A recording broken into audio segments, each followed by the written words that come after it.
Good morning, good afternoon, and good evening. Welcome. This is your host and your friend Karan Detani, and this is the Karan Detani Show.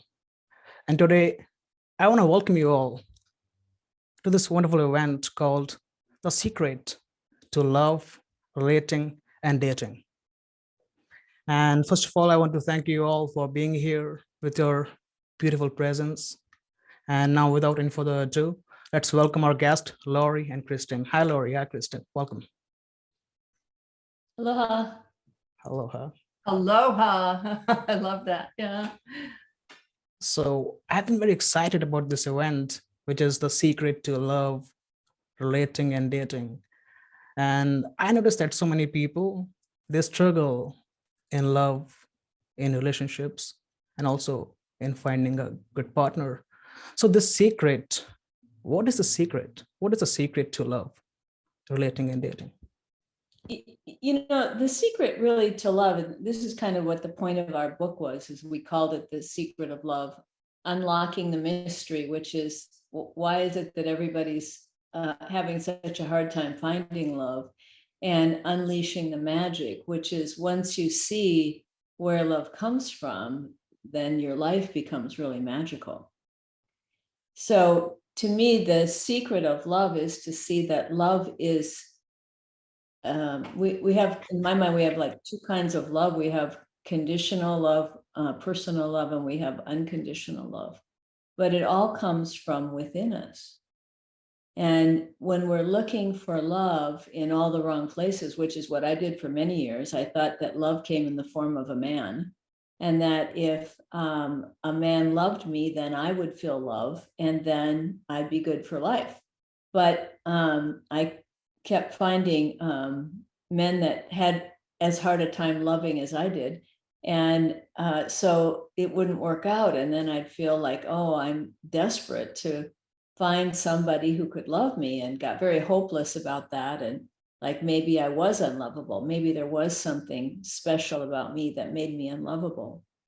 But when I learned the principles, and I started to see that love was really what I am, and it's inside of everybody, it cracked me up for about 3 days, because I realized that I've been searching for it out in the world, and it's right inside of me. It's like one of my clients said that she was looking for her cell phone in her car, using the flashlight on her phone to find it. It's like we're always looking for our glasses when they're on our head, and our keys when they're in our hand, and we just haven't really seen that love is really something that is, it's a word that describes the essence of all of us. And in order to find that love, in order to feel that for yourself, you have to look inside. And then when you can live in love, when you can go through your life loving it, where you're just like, you love what you're doing, you love the people you're with, you're not looking for someone to love you. It's amazing how then magically people appear. And that's kind of what happened to me. I had to move to Hawaii to find my life partner, and I was old already. Like I was 35 when I moved to Hawaii, and at that point I'd not found anybody that I either wanted to marry, or that was wanted to marry me. So I thought, well, I'm learning the principles now, so I'm actually learning how to be a nice person. I'm learning how to live in that feeling anyway, and I'm not so needy and desperate, that maybe I'll find somebody. So I decided that if I did meet somebody, I should be in a place I wanted to live for the rest of my life, and Minnesota was just not cutting it for me. So I thought, oh, okay, I'll move to Hawaii because it's gorgeous, it's beautiful, it's warm. And I love the culture, because I could see the culture really had the understanding that that feeling of love was within us and within everyone. So I moved here, and then shortly after that, like 2 months later, I met my husband, and we started living together, I think 3 months later after that. And we've been together now since we moved in 1986. So that's how long we've been together, a long time. So I didn't get married until I was 39. And it was amazing because I always thought that getting married was really the answer to my happiness. And I really had to see that being happy was the answer to being married. You know, I just had it backwards, of course. I love that. I love that so much of what you said, Chris. I love looking for the flashlight with the flashlight in the phone, because that is so common for so many of us. And I certainly did that for the longest time. And, you know, so I'm kind of the opposite of where Chris is at, because the length of time she's been married is approximately the length of time I've been single.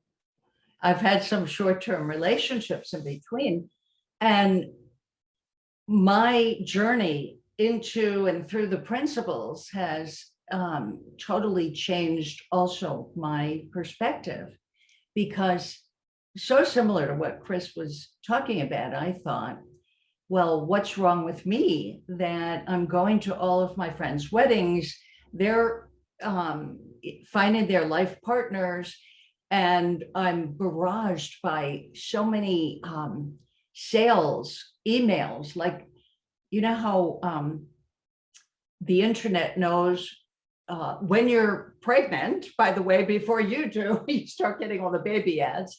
It also knows that you're single or married. So I'm getting all of these advertisements that well-meaning people, coaches, dating coaches, are putting out these ideas that you have to do this. And I'd love to hear from Karan in a little bit, because of what he had shared, the things that he has been shown on his internet. From the male's perspective, you have to say certain words. You have to learn how to flirt and how to do all of these things. And it is so opposite of the truth of how people connect.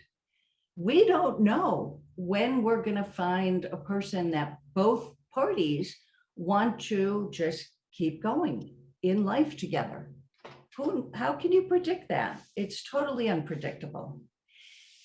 But we don't need that to enjoy our life and be happy. The men I have met have been remarkable in my life. They've introduced me to all sorts of things I never would have found if I was with one man. One man cannot possibly be a camper, a dancer, a storyteller, a musician.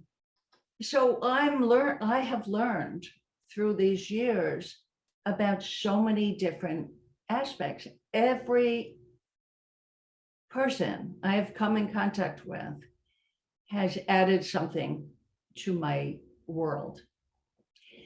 So the best kept secret is finding out that, like Chris said, we already are love. It doesn't come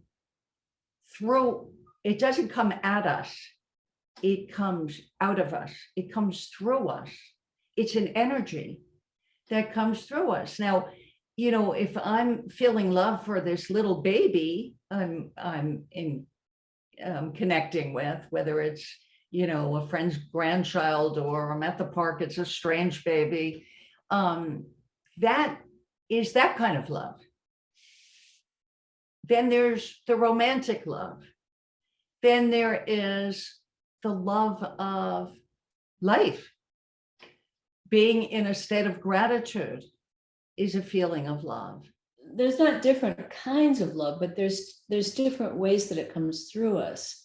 And sometimes Exactly. we make love be like a thing, you know, it's like this commodity.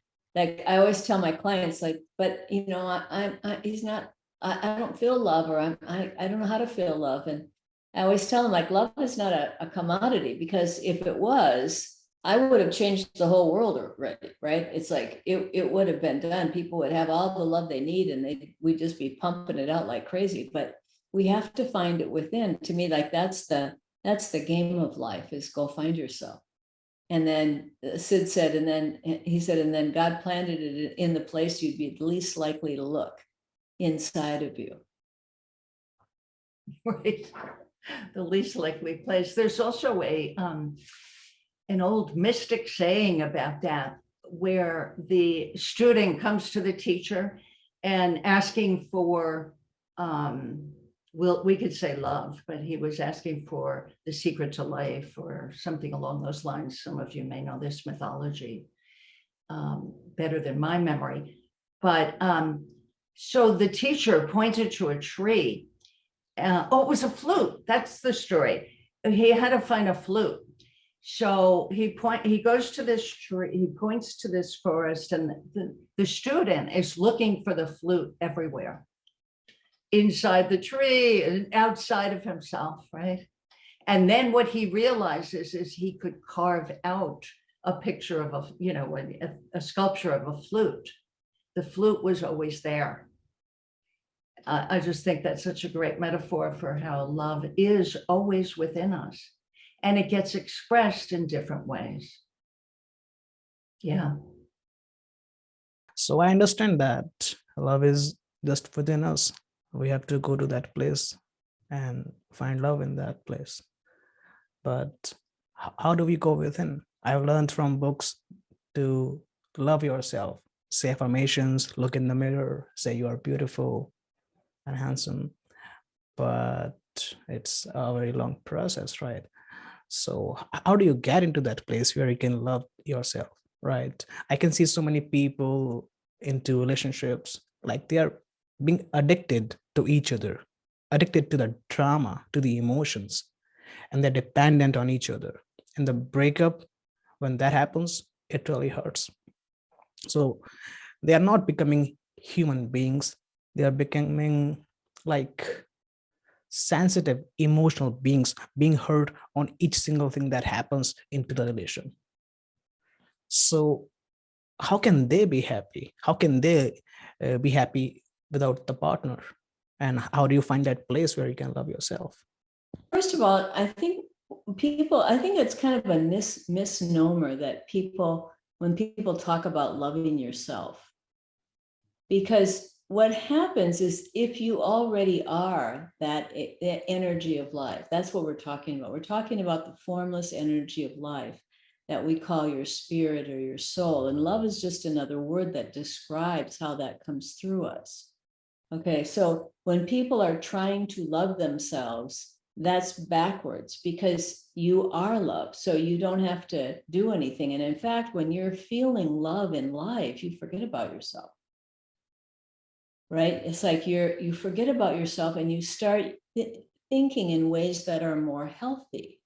So when you're thinking in ways that are more healthy, you take care of yourself better, you set boundaries with people, you're able to talk about things, that all of those things come naturally when you're being, when you're in that feeling. Right? It's just when we get up in our head and we start thinking and trying to be something that we're not, because what we think we are isn't good enough. So now I got to fix me so that I can feel love, right? So that I can love myself. But it's way too much thinking about yourself, first of all. So like my teacher told me, he said, the thing about affirmations is that you can't trick yourself. So if in your mind, you really believe you're a piece of crap, you looking in the mirror and telling yourself that you're a good person is not going to work. Because as soon as your mood drops down, that thinking that you're a bad person is going to come back in your head. It's going to look real to you. So that's kind of this.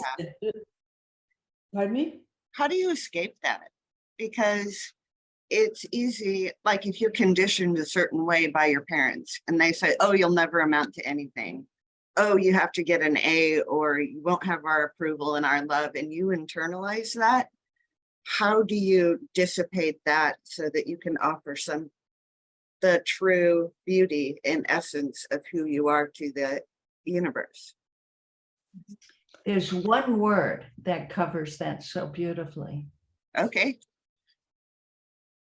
It's all about thought, that right. people don't have to believe what they think, you know, or there are so many of my clients who have that conditioning, that belief system that they're not good enough. And certainly, like Chris and I were talking earlier, we believe that also.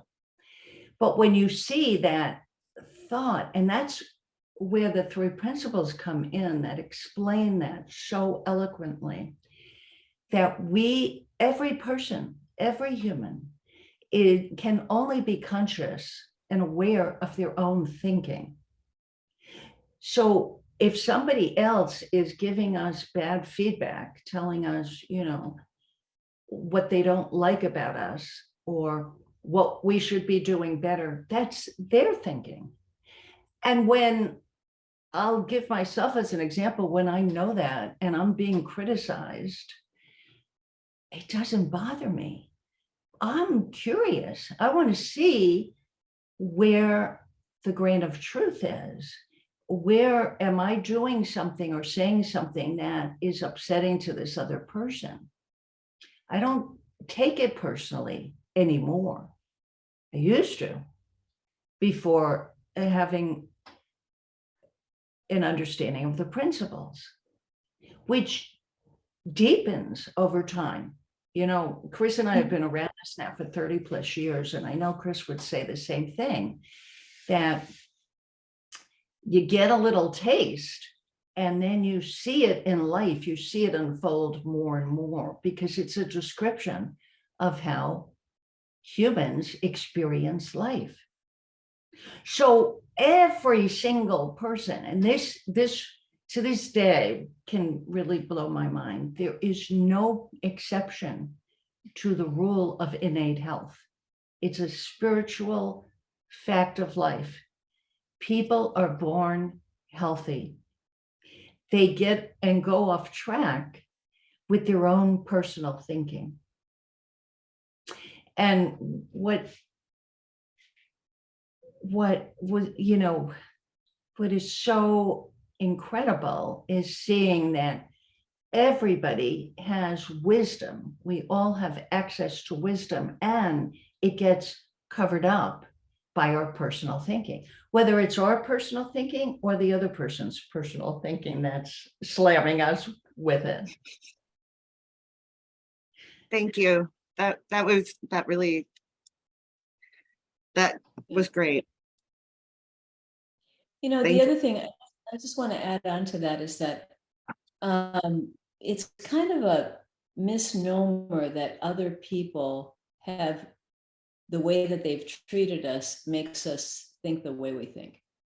Like, I always tell people that maybe they gave you a lot of good data to think with, but it's still you doing the thinking, right? It's like, and as we grow up, like I've had people that in the course of my many years of being a therapist that were really traumatized as children and told a lot of really negative things. And they're all children in the same family. And some of the children thought that way too, like they started to think the same way the parents thought, right? And other children said, hey, I'm not a bad kid, that's not me. They had a different experience of it. So what happens is when you start to see thought, like Lori was talking about, you see thought, you start to see that all of your life is coming from your thought. So when you're thinking that you're a piece of crap, that's just your thought in the moment. And unfortunately, because of the evolutionary nature of this understanding, we haven't seen the power that thought can have in looking real to us and really creating an illusion that we get caught up in. And so when people get hopeless, that's kind of what's happening, right? Is that exactly what you talked about, is that you have negative thinking that looks real and you keep seeing it everywhere, you know? And so when I had that, the insight as to how thought works is kind of like my life flashed before my eyes. And all of those moments in time, especially in relationships, suddenly went in front of my eyes. And I was like, oh, it was me. It was me thinking that, you know? And that cracked me up. because that's the thing, is that we get really serious about our past, and psychology's kind of taught us to analyze the crap out of what's happened to us. But it's really what we make of things as we go through life, and then we carry that thinking through time. And then we live in that rather than living in that beautiful feeling of love.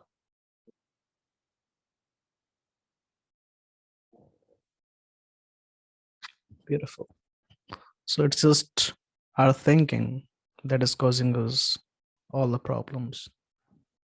Yeah, that's all it is. Beautiful. First line in The Secret of Love, Unlock the Mystery, Unleash the Magic, is a quote from Sydney Banks, which is, "The only thing wrong with your relationship is negative thinking." That one sentence says it all. If you really drill down deep into what Sid meant by that, because it's also the negative thinking we think about ourselves. The relationship we have with ourselves is the relationship we have with our own thinking, how we see things. And we're in our own thinking every minute, every second. That it's like being a fish in water. The fish, that's the environment. It doesn't know that it's water. It's just their environment. But that's our thinking. That's our experience of life. We're in that fishbowl 24/7. And the beautiful thing is that the way we are constructed, it's such a it's just such an amazing masterpiece, right? You might say that the human mind is constructed so that we can feel our own thinking. And that feeling tips us off to when our thinking is off astray, it's off kilter, it's gone, off the rails. We'll feel it. And that brings us back to the moment. As some people on the call are really well grounded in the principles, and I'd love to hear from them how that has made a difference for your life, because it's great to hear not just from Christine and I, but also from people who have experienced what we're talking about. The question that I have is that, how do you deal with someone who's toxic, a narcissist? You might know that your feelings are coming from your thinking, right? But what if somebody is constantly nagging you, judging you, being negative? How do you deal with them? So the toxicity, I have clients who say, one is learning, like, zip it. I learned this saying from a 13-year-old client. I love it. Zip it, lock it, and put it in your pocket. So some people are learning how to, that's the wise thing to do, but the other person isn't there yet. So the other person keeps going. And the first tendency people have is to exit, stage left. They just can't handle it. They have to run. But if you are present and you realize that the other person is in this bad state of mind, and you just feel love and compassion for them, and it moves on, like every thought moves on. If you're just there listening, without taking it personally, without taking offense, just listening for what that person has such a big need to express right now, it won't hurt you, and it'll settle them down, because they'll realize that you care, that you're listening quietly in your own mind. Now, most people listen waiting for a moment when they can give their thinking. It's not how to listen. We have a whole chapter on listening. And I've done trainings with Jack Pransky where we spend most of a 6-month training talking about listening, because it's, and it's so simple. It's just getting your own thinking off your head out of your head, off your mind. Clearing your mind where you don't have an agenda. You are in neutral land. No agenda. You just want to hear what's going on for the other person. They're suffering in that moment because they're being victimized by their own thinking. You know, we've all been there. We know what that feels like. Does that make sense? Very You much. It does. It does. Beautiful. Christine. Karan, the other thing too, though, is like, you have to use common sense, right? Like if somebody is in such a low level of consciousness that they're, beating you up or draining all your finances or whatever, it's like you have to live in the moment rather than getting caught up in beliefs about things. Like, I'm old now, right? And I can look back at relationships and that I really wanted to marry. Like, thank you, God, that I didn't. Well, I got to, because I would now be divorced, I'm quite sure. But, in that moment, I really thought that was the guy I wanted to marry for the rest of my life. But in looking back at them, it was exactly right for me not to stay in that relationship. That was exactly what I needed to do in my life. And they went on to find other women that were much better matches, much to my ego's pain, was that it wasn't that they were just a caustic person. It was that just the way that we worked together, we reflected each other's insecurities, and we didn't see it enough. We didn't see how to live in love enough. But, it's kind of, remember that wisdom and common sense are the same thing. So whatever you need to do in a relationship, you have to get quiet and listen for your wisdom to guide you. Because frequently we just get into negative thinking about our partner, and then they look like they're caustic. That this is it's a new term, right? It's like, it's a new, like, relationships are this toxic environment, blah, blah, blah. Well, to me, that's just like two insecure people trying to change each other. And when you stay focused on yourself and you're focusing on, I'm going to stay in the best feeling possible and listen to my wisdom, listen to my common sense, you'll see what to do in that relationship. That's all we have. That's all we have. And there's no rules to that, right? It's like, ideally, if you get married, of course, we kind of figure that it's a lot less pain and suffering if you can find that love again and get back together and stay together. But, sometimes people forget that that's why we date, is to find out if we're a good match, and sometimes we want it to be a good match, but it's just not. And I can tell you that, and I found out many things about men I really wanted to marry when I moved back to Minnesota from after I lived in Hawaii for 20 years. And I was like so shocked at how what happened to me was exactly perfect. It was exactly what I needed to do. And that's kind of all I did, was just kept listening to my wisdom on what to do.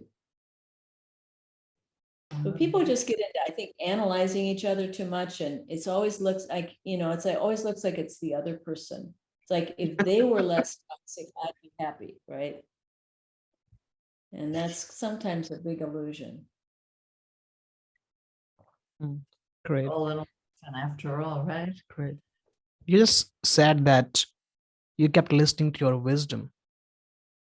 Those of us who don't know, what is this wisdom and how does it guide us?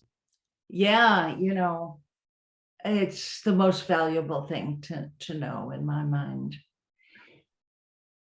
And it's so obvious because it comes with a feeling that it's not personal.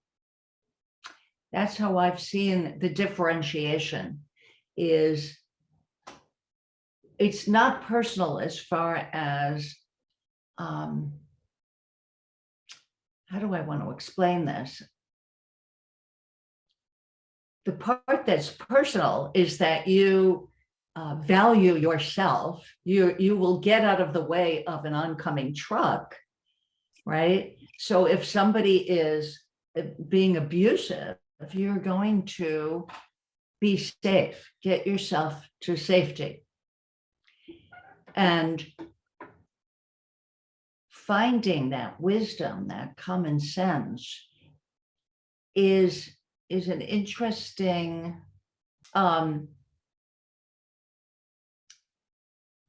yeah, you can feel it. It's not something that we can describe with words. We can, that's all we have is words to describe it, but you have to feel it for yourself. It's an inside experience. And that's why it really helps to attend courses, you know, trainings, retreats. That's where I learned it. That's where Chris learned it. Yeah. You want to add something to that, Chris?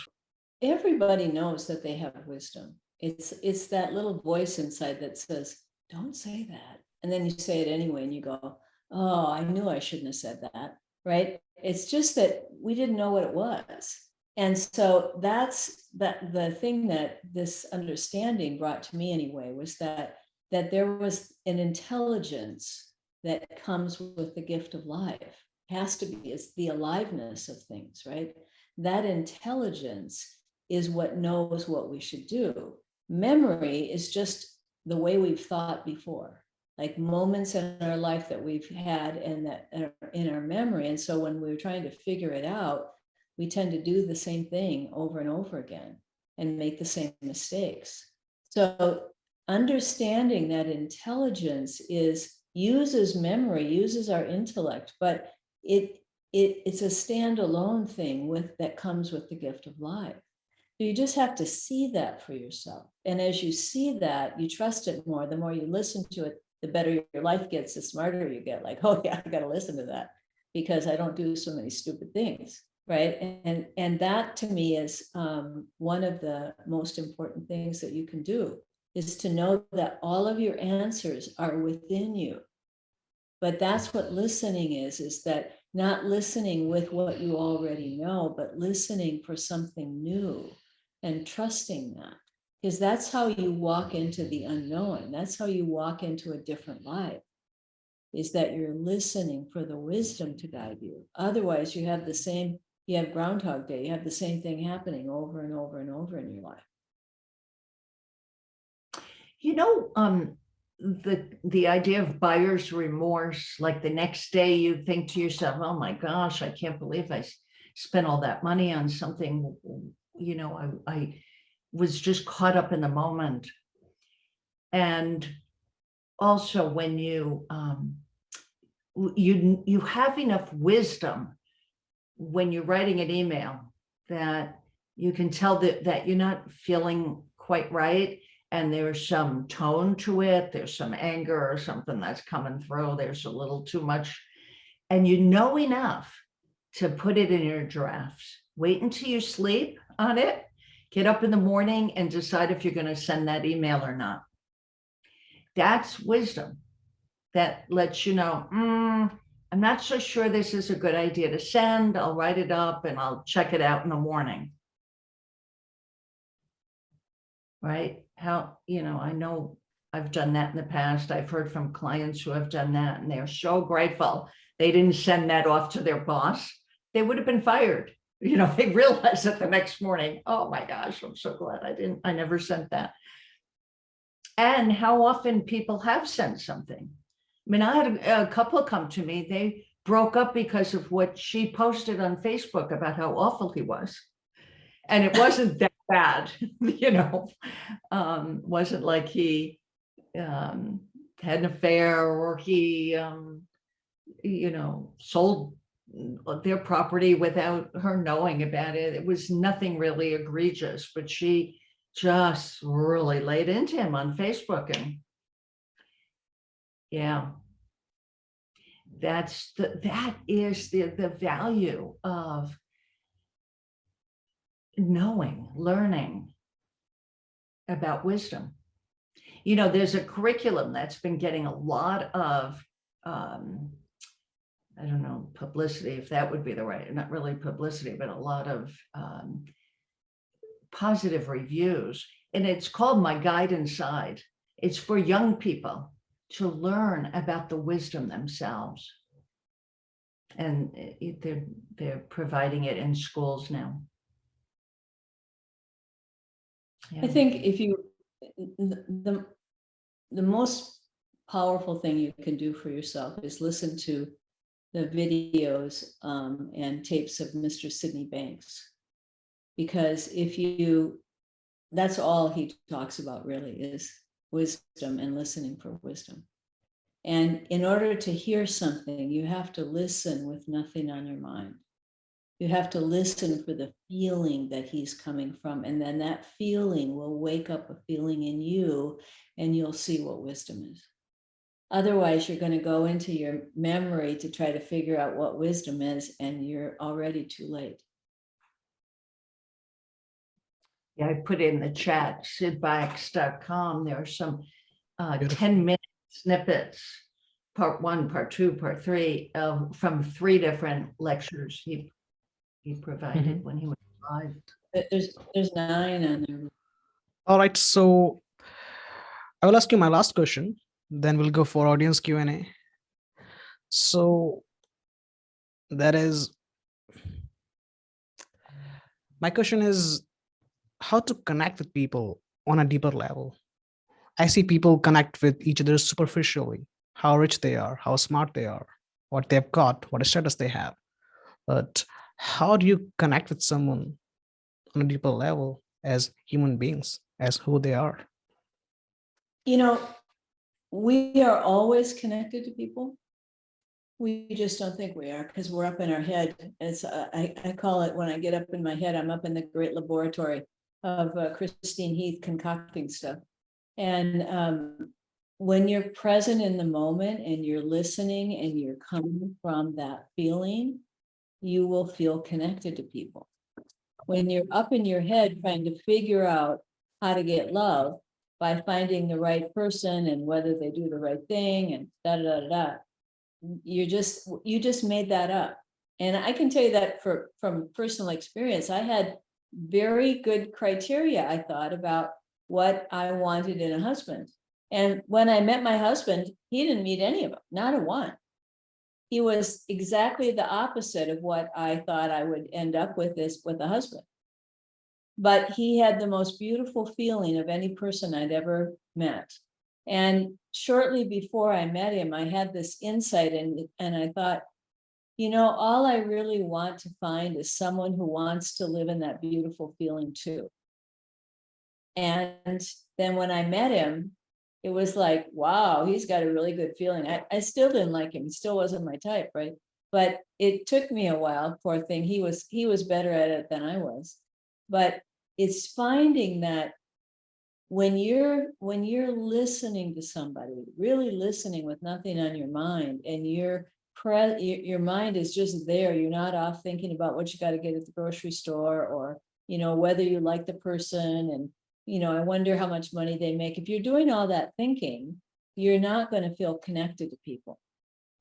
But if you slow down and you get quiet, that's why, like, people meet people in the park or in the grocery store. Some stranger comes up to you and you kick up a conversation, and all of a sudden you feel like you've known each other forever.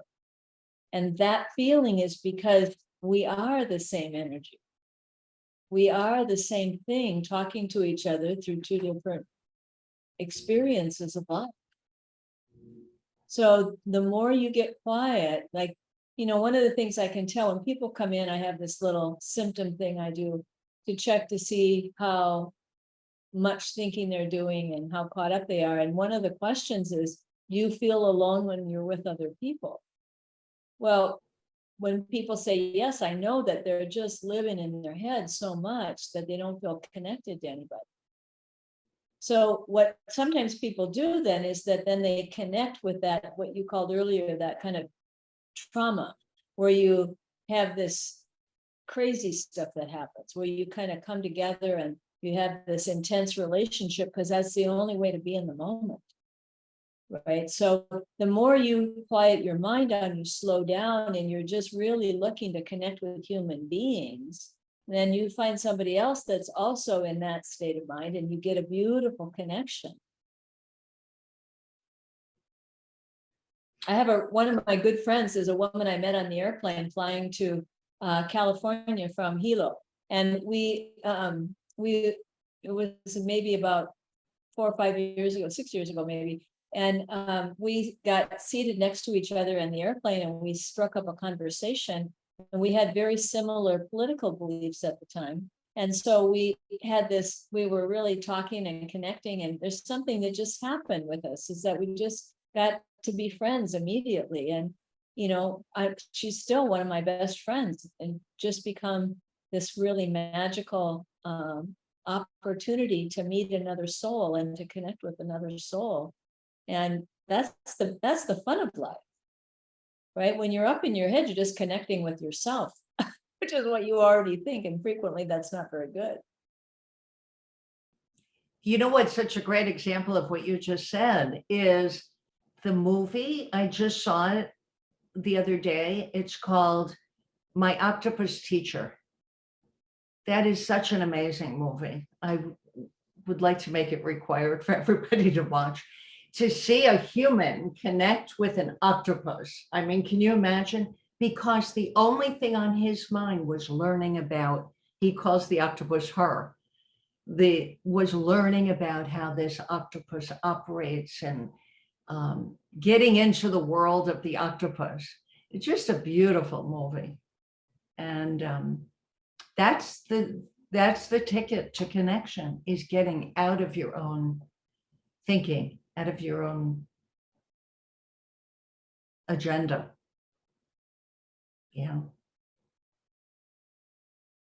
It's kind of the trick too, because when people do that, they think that they get into that connected feeling from the other person. So then it feels like, oh my God, if this person doesn't stay in my life forever, I won't make it. I'll never have that feeling again. I always call it, it's like the last chocolate chip cookie in the world. And you have to stay with that person, because it's that you got that great feeling from it. But it's like when you start to realize that you can have that with people like all day long. I mean, that's kind of the beautiful thing that happens with when we talk about that feeling, and we talk about being connected at that place. We can be around the world, like Karan is in India. I'm in Hawaii. Lori is on the East Coast, and there are people here from Europe. It's like we're all over the globe, and yet we can feel connected with each other. Like that amazed me when we first started doing online things, the power of being in that feeling in yourself, because clearly we weren't doing it to each other, just pointing ourselves in the direction of having that feeling. Yeah, I'm so glad you said that.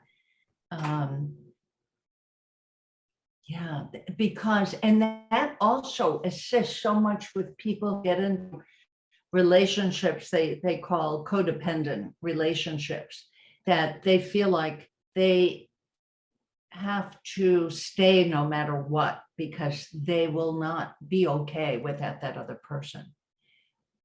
When people realize that they are not getting love from the other person, they're not getting what they need from the other, meaning that they already have what they need. They already have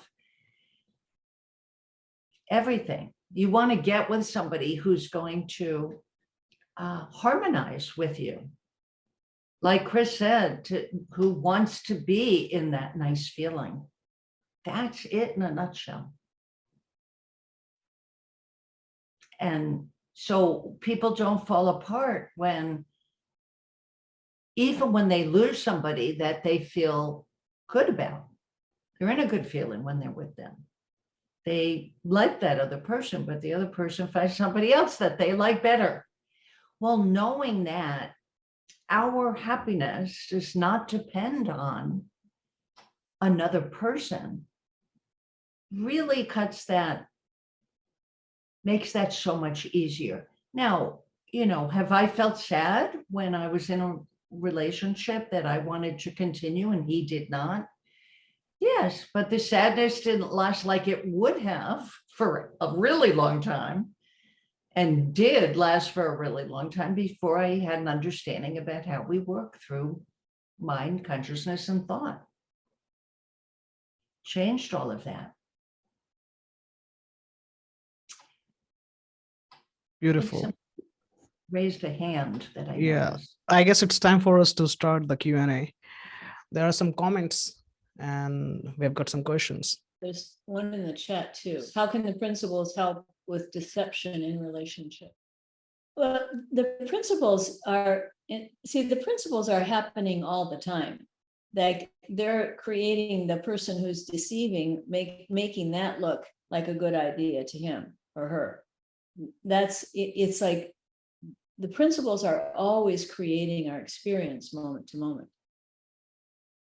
Knowing how to keep your balance when you discover something about somebody else that you had no clue about, that's where you can know that innate health is in you, even though that person did what they did. So, I don't know if you want to give us some more information on this, because deception could be lots of different things. But most people are saying that usually that means they're having an external relationship with someone else that's not part of the contract that you have with each other. But when people are insecure, they do things to try to feel better. Frequently, or not frequently, pretty frequently, they will find another relationship if in their mind it looks like their unhappiness is the result of their current relationship. Or if they're feeling really insecure about lots of other things, they might have another relationship in their life. And they know, their wisdom knows that that's not a good idea, but their thinking is they're seduced by their thinking, so they go with it. That's why it's a deception, because they know not to tell the truth. Like I always say, like pedophiles never come back and say, hey, I found this great child today, it was wonderful, because they know inside that it's wrong. Well, we all know when we're going against someone that we love that what we're doing is wrong, but we're tricked by our thinking into doing whatever it is we think is a good idea. That could be money problems, it could be drug problems, it could be relationship problems, but whatever people are doing, they're trying to find happiness in whatever it is they do. And that looks like a good idea to them.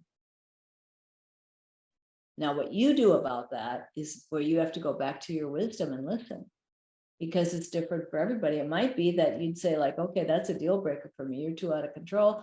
It might be that you say, we need to go to get some counseling. It might be that you do whatever comes to mind. I mean, there's an infinite number of responses to that.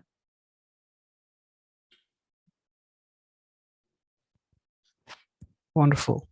So if anybody has any questions, they can raise their hand. And I'm going to read a question from Theater. He says, for me, I sometimes don't notice my thoughts and go so fast to the bad emotions about my partner. And this emotion stays so long. It feels so real. What do I do?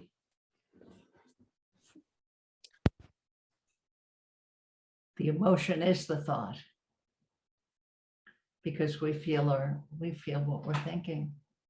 And when we know that, if it's an upsetting emotion, that's the signal to clear your mind, go back to an empty mind, and wait for wisdom to inform you. And it's a matter of slowing down.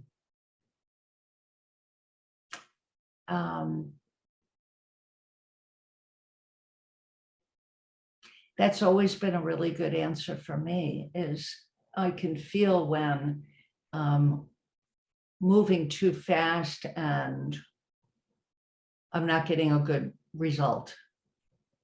But like the question asks, you don't really know the results sometimes until you're too far into following a negative emotion. So you just do the best you can.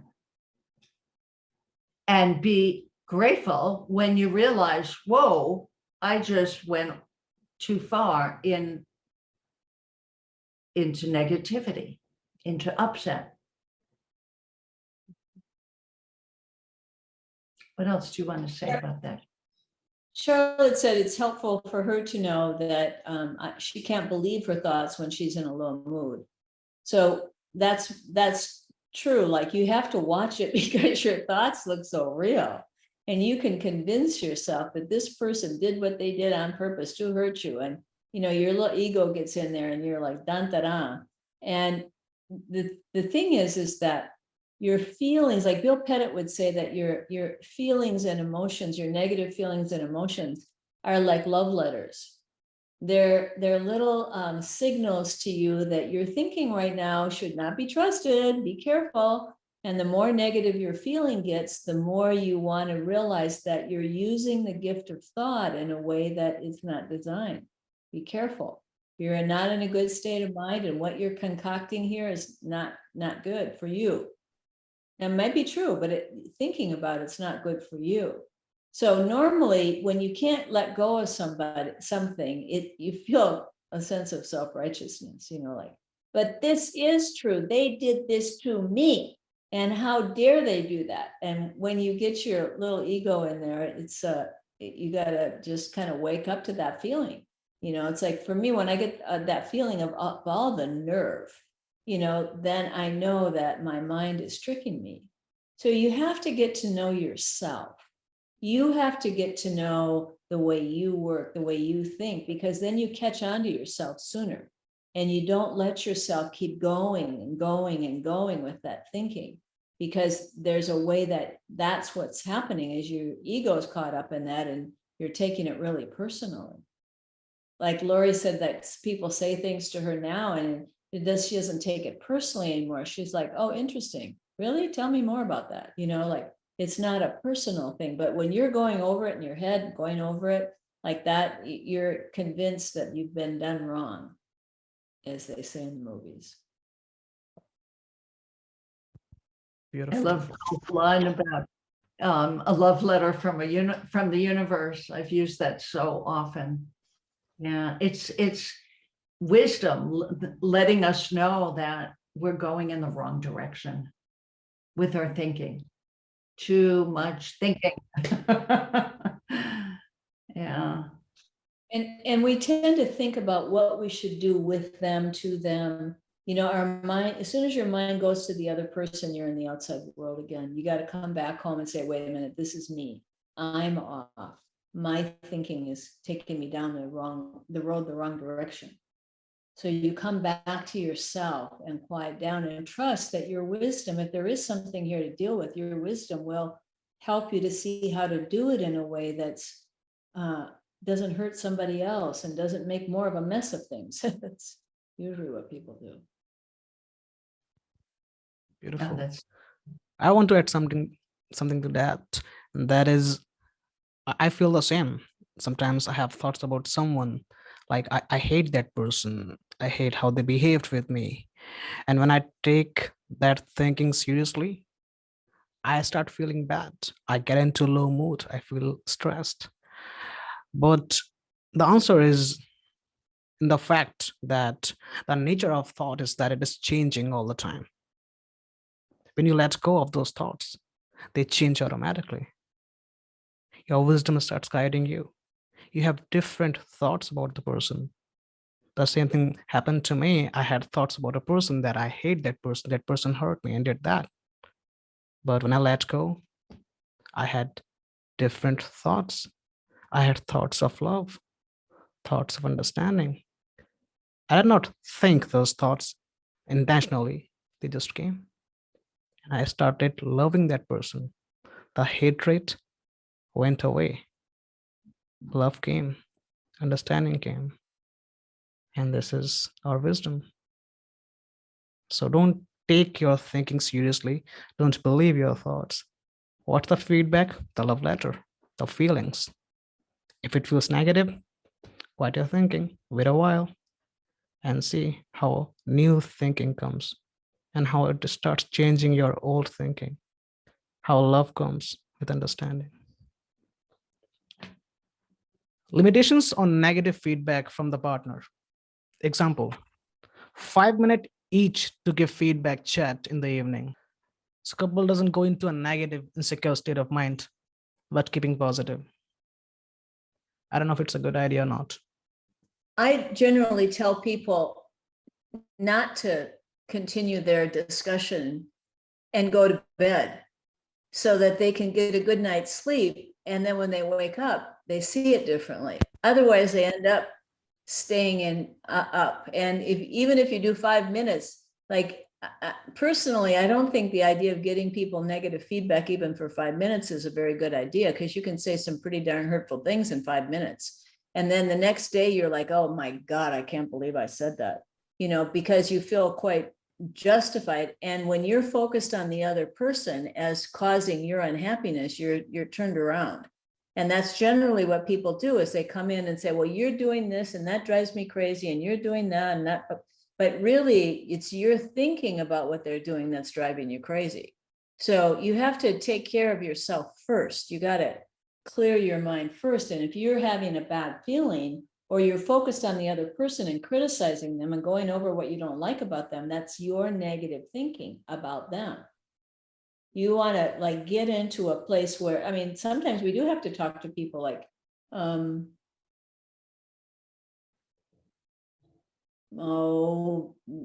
I live in Hawaii, I live in an area where we don't have water. So the water that we get comes from the rain, and it fills a big tank. And then the water from my house comes from the tank. Well, I had company coming, so I was filling up the pool, and I forgot to turn it off.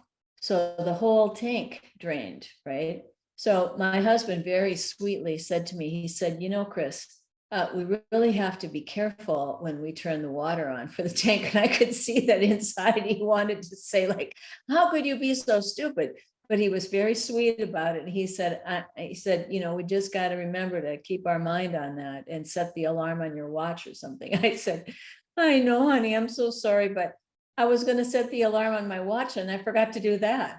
So, it's we start to see the humanity in each other rather than the motives in each other. And you just got to be careful when you're focusing on trying to fix what's wrong in a relationship rather than build on what's right and creating more of a beautiful feeling. That's how I see it anyway. Yeah, it's wonderful. It's like Sid's quote, look at what is, not at what isn't. Right? Right.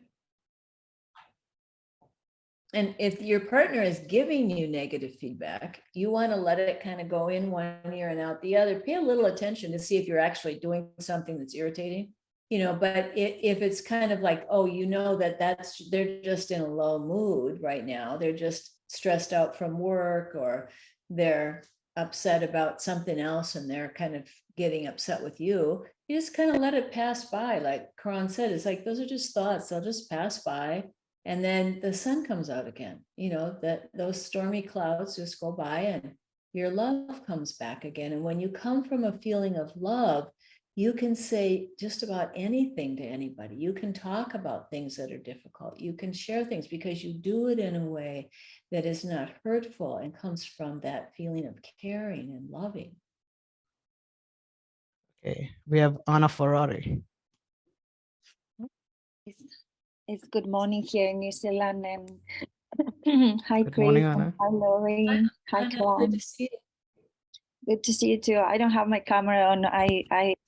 We have the cyclone passing through the north, so it's been a very, we are on the edge in the area that I am on, but it's definitely been windy and rainy, and I've been waking up throughout. But I was just wondering about, when I just feel really guarded, like it's not easy at all to pass this sort of wall. I talk to everyone, I love everyone, I appreciate people, but when it comes to close relationships, I just feel this sort of wall of it wasn't the prospect of taking that wall down is very confusing, because I don't know how, because my thinking always changed. One moment I like the person, the next moment I don't. And it's all in my head. And I've learned a lot from what you guys shared today already.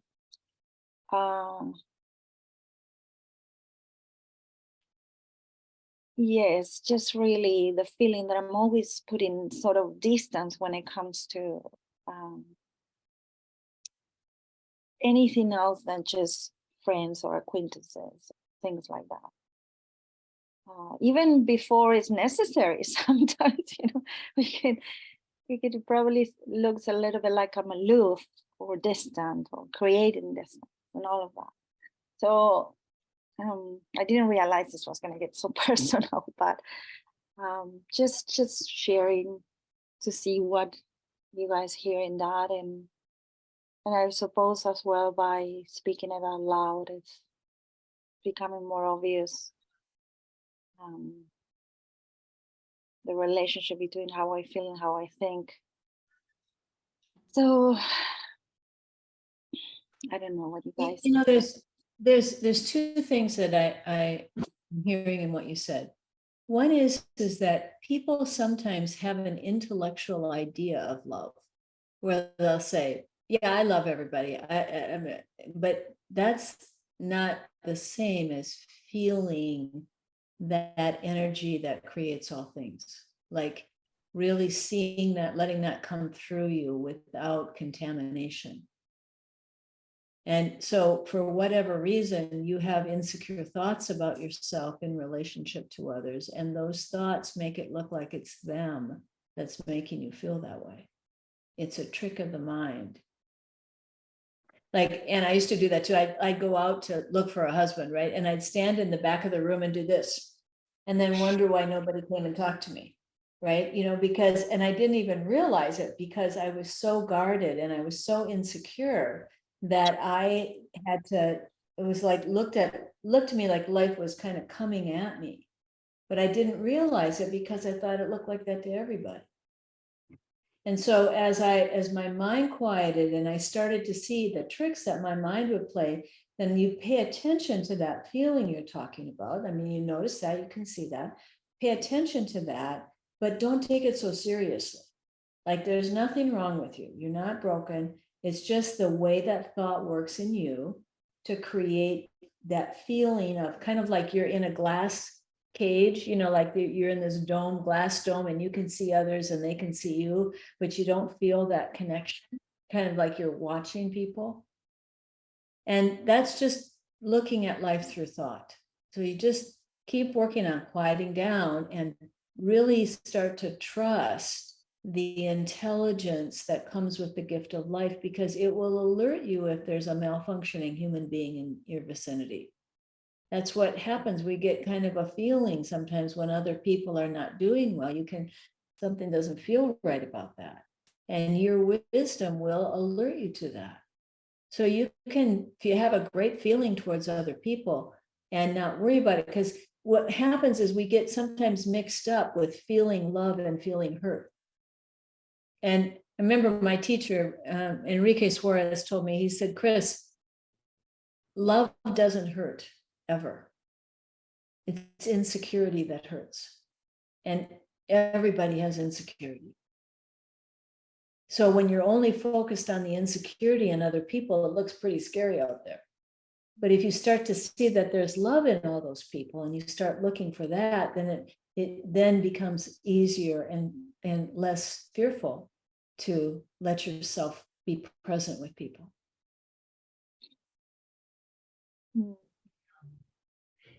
And insecurity comes and goes. It's a normal human feeling. And when you focus on the love and take the focus off of the insecurity, it just kind of settles things down. So you feel insecure for a little bit of time, but like Chris said, if you don't take that seriously, it passes. All thought passes. There's no thought that can be on your mind for an extended period of time, unless you're really trying to memorize it for a quiz or a test. It's also as well to having to backtrack. You know, if I open the door to someone and then I realize it's not, for whatever reason, just having to disappoint someone or sort of reject someone or tell someone that this is not working for me. So that's one of the reasons why I believe I never really get into too deep, because then I don't like the idea of hurting or rejecting or putting someone out of, you know. So that's as well. Well, Yeah. and you have to remember that, and you got to remember this, if that person's not right for you, and that's coming from a really wise place in you, you're not right for them either. So you're actually doing them a favor. Yeah. You know, so it's just like, you got to get out of taking life so personal. It's like they'll find they're capable, they're lovable, that's all that's in them too, but it doesn't, not the right time, it's not the right experience, you know, it's like whatever. You just have to listen to your wisdom and trust that. And then you pay attention to you and do what's right for you. And in the 12-step program, there's a slogan that says, good for one, good for all. And basically what that means, when you operate from love, it will be right for the other person as well. Yeah, absolutely. That sounds so simple and makes so much sense. Right. And I'll just add, and then you're releasing them to find a partner who is a better match for them. And that's an act of love too.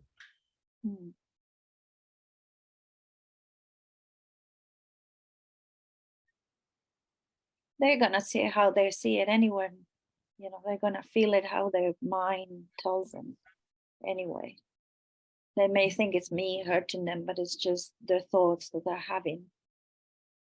And if I understand that, I feel, yeah, I can feel the love in saying someone, I don't think we're a good match. If I stay with you, I'm not gonna be very nice to you because it's just not a good match. It just keeps creating this. So why would I do that? Yeah. And it doesn't, Hurting you slowly, you know? yeah.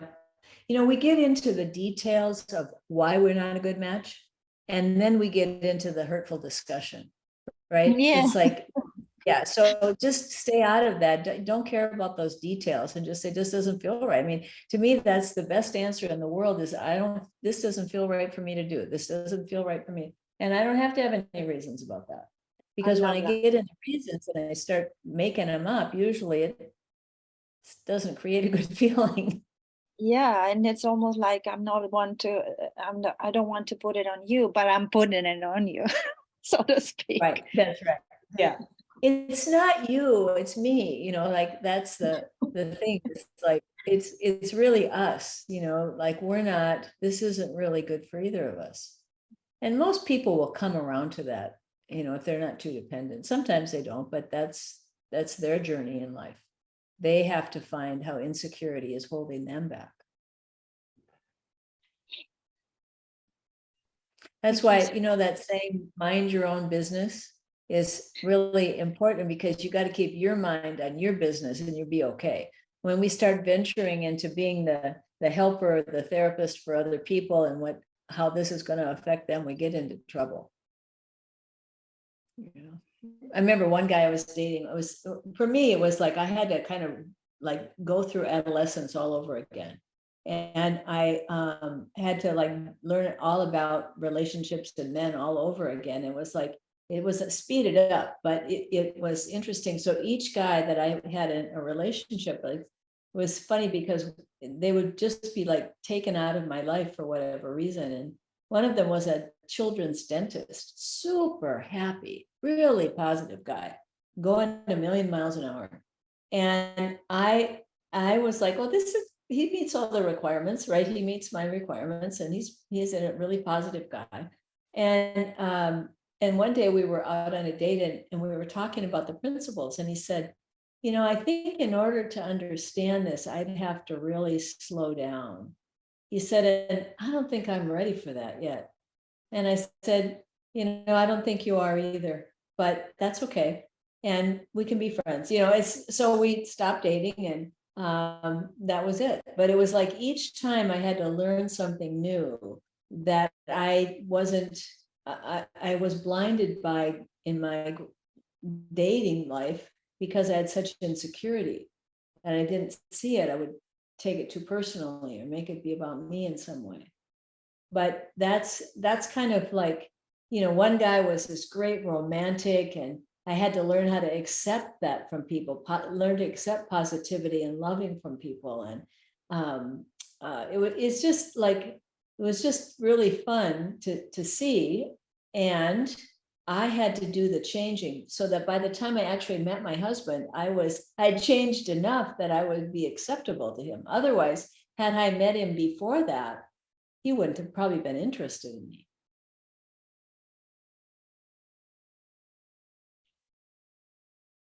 Beautiful.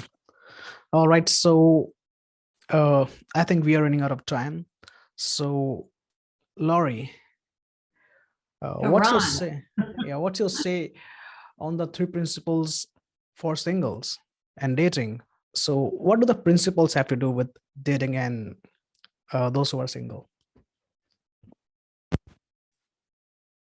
Well, everything, because the 3 principles have been in all of the answers that Chris and I have given to everybody during this last hour and a half almost, that when we have this understanding about how people work, meeting people is so much easier. There's so much less insecurity about it. I have met a lot of men through the years, and in the beginning, before I knew anything about how we operate through thought and we're conscious of everything we think, and so were they, I would get really uptight about a meeting. What's he going to think about me? Am I dressed right? All these things would go through my mind. And now I just go and meet people to have fun, to learn about them with no future expectation, how it's going to turn out, what's going to happen, because through the principles, I've seen that I can completely trust in universal wisdom. It will guide us either towards each other or away from each other. Like I was going to ask, in New Zealand, I don't know if they use the term ghosting, but that's a very common term in the dating world here in New England, that people don't know how to say exactly what Chris was saying. I've really enjoyed our time together, but I don't feel that it's the right connection for us to continue. And to me, that is a beautiful thing, as opposed to just like not contacting the person ever again. And that's how that term ghosting came, because that's very prevalent. Even people my age will just exit stage left without ever saying, thank you for the time we spent. It's just not quite right for me. So the 3 principles have informed me in a million ways, in every way imaginable. Yeah. Sorry, guys, I gotta go. So I'm just. Thanks, Thanks, Christine. Fred. So much for Take care. joining us. Okay. Great All seeing right. you. Bye. Oh, and I'll also say something about Christine has a Mhm. podcast. It's called Psychology Has It Backwards. She and Judy Sedgman do a wonderful podcast. We'll stay here if anybody has any questions. And till then, take care. Wonderful. Thank Mhm. you all for coming and joining us, and Thank really, you so you know, much.